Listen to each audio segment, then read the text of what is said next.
Hey guys, what is up? My name is Kaylee. Welcome back to my channel.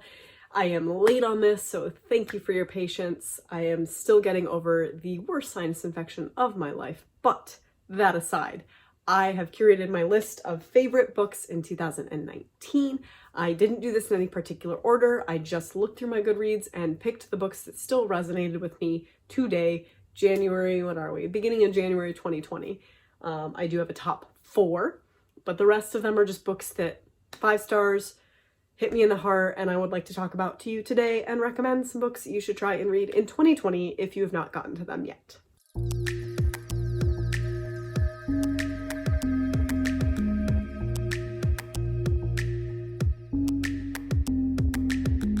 Okay, I'm going to try and break these up into little categories. So first we're going to start with manga/graphic novels, and if you've known me for a while, you know that Death Note has been my favorite manga series. Ooh, I showed the back.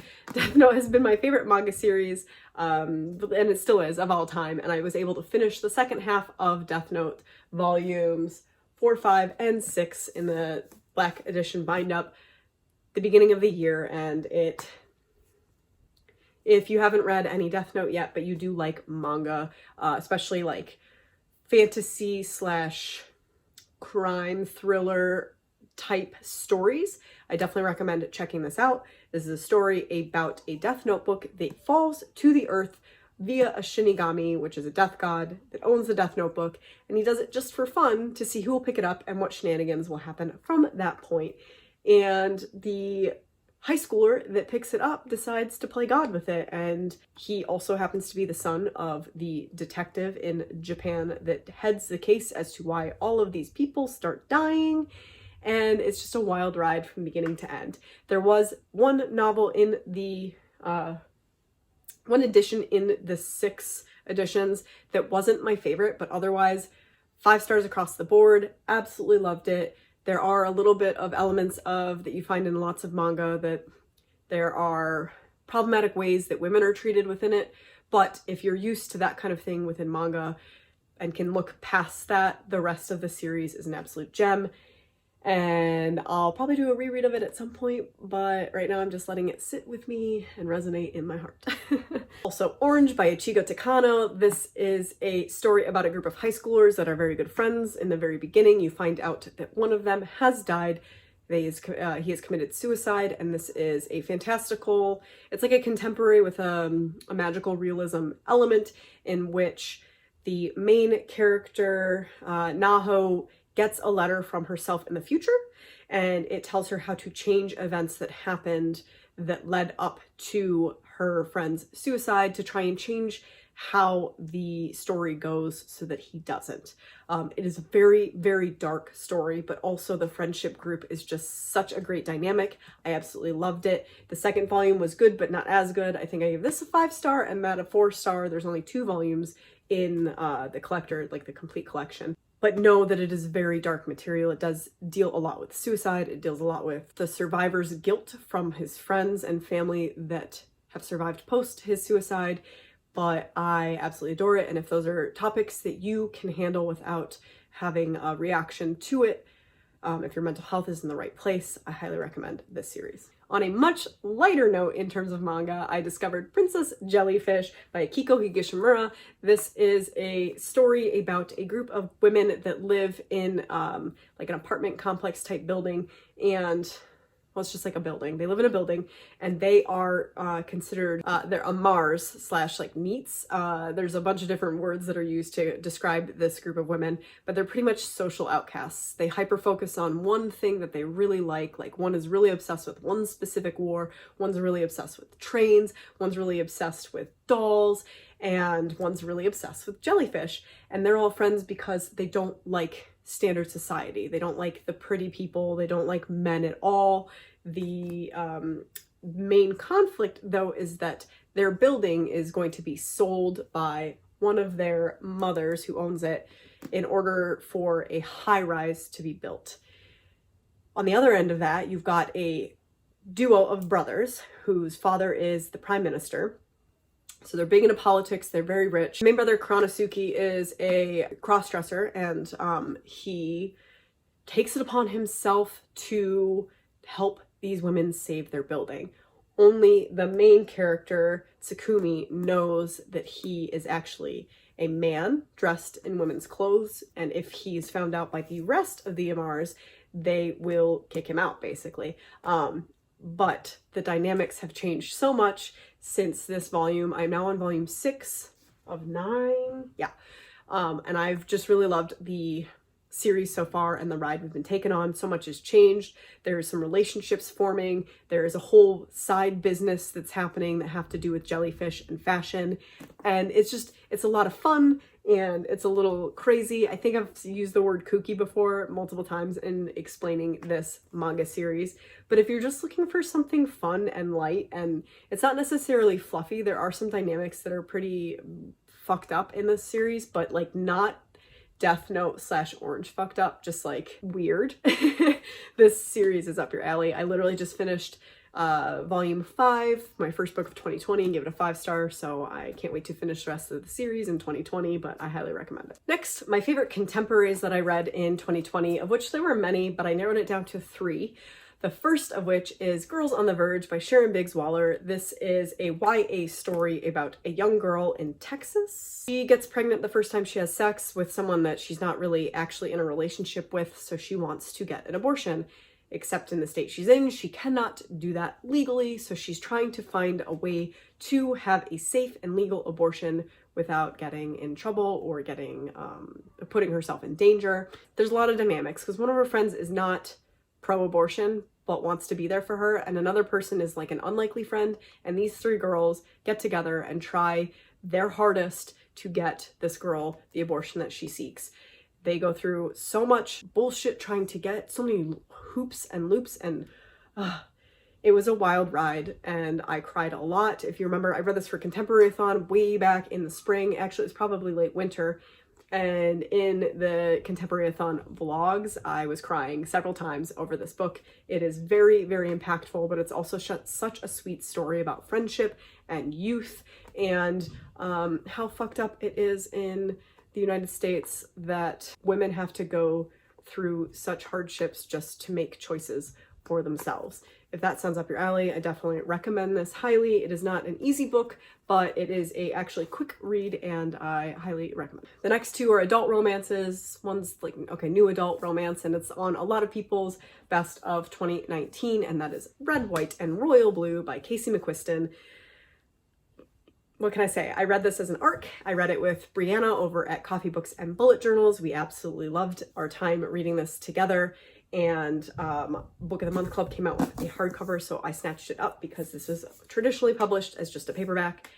This is a story about the president's son of the United States and like the Prince of Britain. They have like a hatred for each other publicly. People know about it, but they have to try and play it off, and eventually like a romance forms, and it's a really awesome story. And I know that lately I've seen a lot of like not great commentary about it. Especially from people who live in Britain and know the politics and how the royal network works there, and don't think that this was completely accurate. But from an American standpoint, who is very uneducated in that system, so fully acknowledging my ignorance in that, I really enjoyed the story. It was laugh out loud funny at times, and I thought the romance between the 2 was so sweet, and the side characters were also very interesting. And it was written, if you read the author's note, it was written when the 2016 elections were happening and everyone was worried about how America's election was going to go, and it did go the wrong way from my perspective, and also Casey McQuiston, who finished writing the story based on what she hopes the future of America could be as opposed to what it is right now. So I really liked it. The politics was like an underlying thing that carried the plot forward, so it's not heavy in politics, but there are definitely a lot of politics because obviously who these people are very political. So recommended. I feel like almost everyone has read this year, but if you haven't and you like romances and you like queer romances, this is the book for you. And my last contemporary romance that made my top of 2019 is Get a Life, Chloe Brown by Talia Hibbert. This is an own voices, Black woman with fibromyalgia representation novel about our main character, Chloe, who is both Black and has fibromyalgia. And she has a near-death experience in which she then decides she needs to get her shit together and do things and live life. In doing so, she also falls for the maintenance guy within her building who's called Red. His name is Redford. He goes by Red. They're kind of like unlikely together, but he is just such a sweet, sweet guy. And normally I don't know, like it takes a lot for me to really invest myself in a romance, but he was such a good guy, and the way that he treated Chloe and the way that he made her feel like, despite how she's felt all her life that she was a burden on people, she's not, and she's allowed to feel how she feels and take a break when she needs a break, and he just took care of her. And then this, as opposed to, if you watched, I don't know what order I'm putting this in, but I did have a DNF last year that had what was considered very good dirty talk in the smut scenes, but wasn't up my alley. This was much more up my alley in terms of that. So if you like dirty talk light, this is probably the book for you. I absolutely loved it. Usually when it comes to romances, the conflict annoys me because it's about miscommunication, and this sort of was, but also wasn't. The conflict didn't take away from the story for me. Absolutely loved it.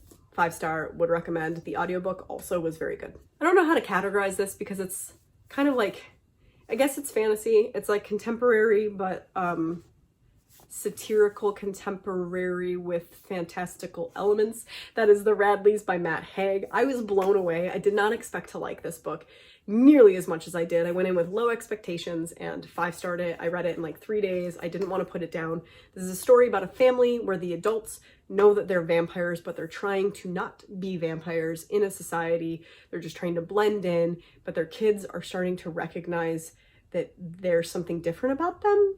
And then their dad's brother comes into town who has never given up his vampiric ways and kind of shows them that they have this alternative life that they have not been living, and chaos ensues and they have to like come together as a family of vampires and get through this big thing that happens. There's a lot more dynamics to it than that, but I laughed out loud. I enjoyed the ride. I haven't read anything else by Matt Haig yet. I have The Humans. I need to get to it, but I was blown away by this and I still think about it sometimes. So when I saw it on my Goodreads, I knew I had to add it to my 2019 favorites, because I don't think it gets talked about enough. So yes, The Radleys. The next 4 are fantasy. So we've got 8 books left. Hang in there. Again, these are in no order. These are just books that really resonated with me and I think I'll be thinking about for a long, long time. And the first one on my list of fantasy is The Toll by Neil Shusterman.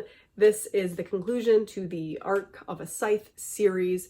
This was a book that I had highly, highly anticipated. I was a little worried. It got delayed, then it was thick as hell. And the second book in the series, Thunderhead, was a very slow slog until the very end, in which it picked up and it was an amazing end, and I couldn't wait for this.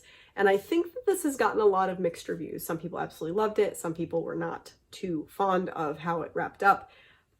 I absolutely loved it. I don't think Neil could have done it any differently than he did and had it be as satisfactory as it was for me. I can't really get into what happens, but it's basically a world that's like utopian, and in this world you don't die. So to kind of like cull the population, there is a job title of Scythe where you have to glean people. You have to kill them just to keep population down, because you can also revamp yourself as like a younger you at any point. You can turn back to a younger age. It gets very complicated because, of course, there's going to be some people that are a little unsavory that become part of the Scythedom, and shit gets real messed up from there. There's also the Thunderhead, which is like the overarching AI that kind of keeps track of everyone and monitors everyone. He's like Big Brother, and it gets really, really messy. And in the end, Neil had to wrap up a couple storylines, and I think that he just did it really well. I didn't really know where it was going until the very end. I buddy read this with Lacey,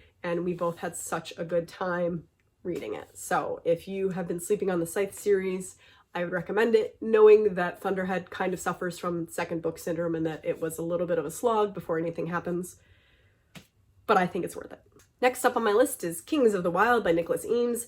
This is a story about a man who is an ex-mercenary, and he had a band of mercenaries that was very, very famous in their youth, but now he's older, and his best friend from those years comes knocking on his door and says, "My daughter is gone, and I need your help to go get her, to save her." So they try and get the band back together to go and save her. This book was funnier than I expected. It was very action-packed. I feel like every chapter had action, things happened, you moved quickly through it. I have not gotten to the sequel. It's more like a companion novel, I think. Clay Cooper is the main character here. He's like the leader of the band, and he has to leave his wife and child behind to go do this, but they got the band back together. It kind of reminds me of Lord of the Rings in that, like, it's just a group going to a destination, so there's a lot of travel, but everything they meet along the way poses some kind of conflict and scene, and it was such a good ride. And I had been hesitant to read it. I hadn't heard a whole lot about it except from Jess at Jess Reads Books. I believe it's Jess Nevertheless now, or maybe just Jess Marie. I'll have her link down below, but she was the one and only person I had heard about this book from until Cody at Cody's Book Corner read it. So I finally went into it, and I'm so glad I did, and I hope to read the sequel at some point this year, but what a fun ride. Then we have The City of Brass by S.A. Chakraborty. This is like an Arabian Nights retelling in which a woman who has slight magical healing powers accidentally conjures a djinn and finds out that she is like the long lost descendant of the main healer in this town called Daevabad, and the djinn takes her there, and a lot of stuff happens. How do I explain this without spoiling it? It's a very political book because when she gets to Daevabad, because of who she is and who she was related to and the political things that happened years before, there's a lot of pressure on her, and the kingdom is kind of in this like upheaval because the people that live in the town don't appreciate or respect the king, and he kind of doesn't really care about them. Like, there's just a whole lot of politics behind it, but you also have so much magic, and a lot of research definitely went into this book. And its sequel, Kingdom of Copper, was also very good, but I do think this was a little bit longer for things to happen. It took me a lot longer to read Kingdom of Copper than it took me to read City of Brass. When I started this book, I didn't want to put it down. This took till about 70% before things started really happening. So this got marked to a 4-star, maybe even a 3.5. This was a 5-star. I'm really, really looking forward to the conclusion of the series that will come. I believe it's either late spring or early summer of this year.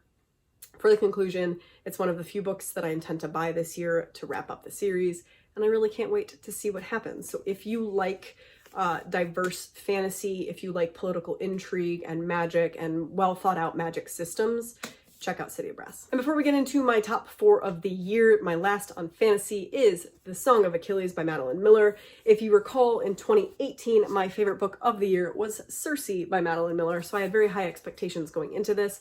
I love mythology. I love Greek and Roman mythology in particular, and this is a song about Achilles and his best friend slash lover Patroclus. He is a commoner basically, and the two fall in love, and it's obviously not what the goddess mother of Achilles wanted for her son, and it's a very character-driven story. So if you don't like character-driven stories or slower fantasies, or you're not really invested in mythology, this might not be the book for you. But if you really liked Circe, you'd really like Song of Achilles. This was heartbreaking. I cried. I loved it so much. And I expected to. So thanks for coming through, Madeline Miller. I can't wait to see what she has in store for us in the future. We're now at the top 4 books that I read in 2019, and I don't know if I have a particular order. So we're just going to get into it. These are my top 4 books of 2019. There is a mix of genres, so let's get into it. First up, we have Dig by A.S. King. This is a story about a very convoluted family. You follow many different teenagers, and none of them have names. They all have weird, like, ways to be referenced, like the shoveler and the freak, and you get little glimpses of these people through their stories. They face a lot of things, like they're in the South, so there's a lot of racism still. One of the characters' mom still has like a bell that she rings that is completely 100% from back in the day when it was like okay to have very racially driven items in your house, like KKK style stuff. And she, being of, you know, the newer generation, is like, this is super fucked up and I hate my family. You're also seeing perspective of two older people, and they owned a potato farm at some point, and you know that they have 4 children and they have 0 relationship with any of their kids. And it's just such a wild ride. And I really liked it because the, I don't know if I can show you, but the chapters were very short, which made it really easy to get through. And I didn't want to put it down. I think I read it in 2 days. It tackles a lot of things between relationships and toxic family, and how just because you're blood doesn't mean you have to be family or like people. And it really just brings everyone together. So it does tackle a lot of really hard topics, like racism, like abuse, like sexual assault. There's just a lot of things wrapped up in this little story, and I really do want to dig into more of A.S. King's work. Books and Lala did a whole video about A.S. King because this was one of her favorite books of the year as well, and she's a huge fan of A.S. King. So if you are interested in anything, I'll have that linked down below so you can check out her video about A.S. King. Next up, I have The Dragon Republic by R.F. Kuang. The Poppy War series is such a great series. It's a diverse fantasy, Asian-inspired fantasy about a girl who goes to an assassin school. It's more than just assassins. There's like also shamanism and healing and all of that kind of thing. But the whole point is that she's trying to get away from the opium crisis in her city that her adopted parents have planned her to be a part of. They want to marry her off her money, that kind of thing. And she's like, no, I'm not going to do that. That's not the life I want. So she gets into this assassin school. She has to work really hard to get in. She gets in, she works really hard to graduate, and then she goes into the Poppy War. This book is the sequel, and it goes further into the consequences of the first book, and you get a lot more of the intricacies of the magic system and what has happened through the years before. And it is just, Rin is the main character, and she's the most complexly written character I've read in a long time. She makes the right kind of stupid decisions where it's believable that someone in her position would make these choices and have to suffer the consequences and still be like not the smartest on the other side of the consequences. I don't know. She's a very complicated main character, and I just love how she's written. I fell in love with basically the entire clan of side characters that she keeps, and I really, really can't wait to see how this series wraps up in the end. It is a very violent and dark book, both of them, when it comes to the war aspects and the things that are done to people. There's a lot of trigger warnings. There's a lot of very violent death for children and babies and pregnant women, and it's a lot. So if you can't stomach heavy violence, this is not the series for you. But if you like fantasy with a main female character that's trying to figure her shit out while she's fighting this war, don't hesitate. Then if you watched any of my recent vlogs, this won't be a surprise to you, just like Dig probably wasn't, but Neanderthal Opens the Door to the Universe by Preston Norton. This book, this book was laugh out loud funny. This book dealt with, again, so it seems like I have a theme. I like dark, dark shit that's funny. This is it. The main character, Cliff, is called Neanderthal because he's 6'5" and like 250 pounds. So he's kind of an outcast at school. His brother earlier in the year commits suicide, and now he's basically alone in the world. This story tackles both that as well as alcoholism and abusive parents and school bullying and homophobia. And there's just so many dynamics and layers to this story, but it's told from the perspective of a character that is truly funny and sarcastic and I think in his core a very, very good person. He teams up with the very unlikely school quarterback after the school quarterback, Aaron, has this like life-changing moment and decides to enlist Cliff to help him carry out this task of things he thinks will change their high school and thus their atmosphere, their society for the better. And it's just, it's a wild ride. I keep saying that about a lot of these books, but I don't think that it is on a lot of people's radars, and I don't think a lot of people have read this that I'm aware of. So I think that if any of that sounds good to you and you like YA contemporary, this is definitely a book that you should check out. And last but not least, The Winter of the Witch by Katherine Arden. This series is very near and dear to my heart. You probably know that already. The Bear and the Nightingale is one of my favorite series of all times. This is a Russian-inspired folklore story about a girl named Vasya who is a witch in a family that she's the only one that has that kind of thing going for her. One of her brothers has left to go be like a man of God, and the whole story really and truly is about Vasya finding herself. Her life as it's supposed to be set out for her is that of getting married and having babies and being some lord's wife. She does not want that. She wants independence. She wants adventure, and she gets what she's seeking, while stumbling a lot along the way. Now, full confession, The Girl in the Tower was a lot slower compared to The Bear and the Nightingale and The Winter of the Witch. So again, it's not uncommon for the second book in a trilogy to be a little bit slower, to try and kind of bridge gaps between the beginning and the end. Still a very strong 4.5 star for me, but The Winter of the Witch was just, again, like The Toll, it could not have been wrapped up any better. I went to the signing for this book. Katherine Arden came to my town. I got to meet her. She signed my books. She was a gem. She's such a fascinating person. Her life story is so fascinating. How she started this series was such an interesting story to hear in and of itself, that it's not shocking that she's such a good storyteller. And how this ended, I wept. I shut the book and I wept more. And it was just, the book of my dreams. So I would say this is probably my favorite book of the year. The rest of them are all equally as good, but like this is it. This is the book that I will tote as my 2019 favorite of the year.